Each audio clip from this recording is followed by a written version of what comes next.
Faham? So now you kena tukar mindset you. Instead of nak kejar TBC, you kena kejar berapa ramai you nak tolong bulan ni.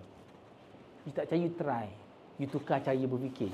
You tukar you punya mindset. Try lah. Ini yang saya nampak, kenapa jadi macam ni ya?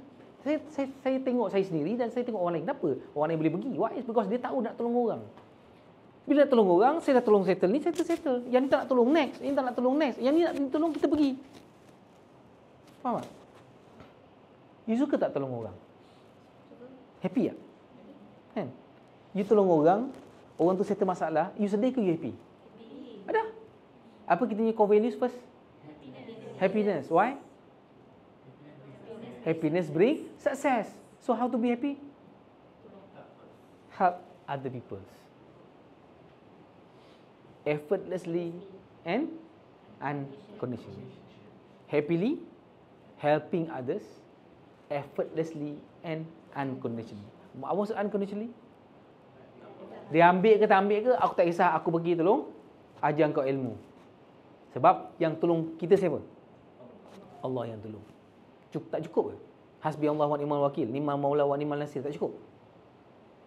Faham? Boleh praktis. Nak latih you mindset. You tengok, you buat nanti apa impact dia, you tengok.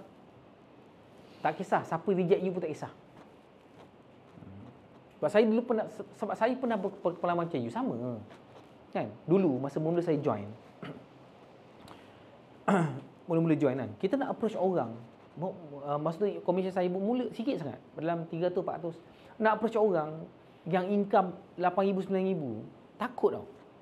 Macam takut. Macam tak tahu nak jawab apa. Why? Pertama, kurang preparation lah. Yang kedua, tak adalah orang ajar sedetail macam ni. Kan? You kena ingat, benda ni saya dapat pun bukan daripada satu cikgu tau. Ada pelbagai cikgu dan saya punya experience. Mula-mula saya dapat 3 benda je. Mindset, skill set, tool set.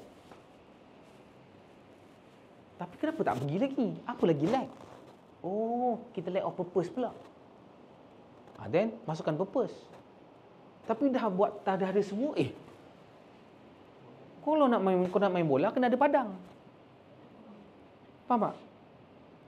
Mesti ada tempat. Tak kisahlah online ke offline. Tapi mesti ada tempat. Dan saya tambah segi dekat platform. Barulah lengkap. Setakat ni lah lengkap. So, saya fikir. Itu yang saya buat. Sebab tu saya tak kisah sangat. Saya bukan tak kisah sangat. Of course lah kena reject. You tu tak saya nak beritahu you lah. Mas ni. Ni real case lah. Hari Selasa, masa saya baru pergi Mekah. Saya pergi Madinah, kita pergi hari Jumaat pagi kan. Awal pagi kan.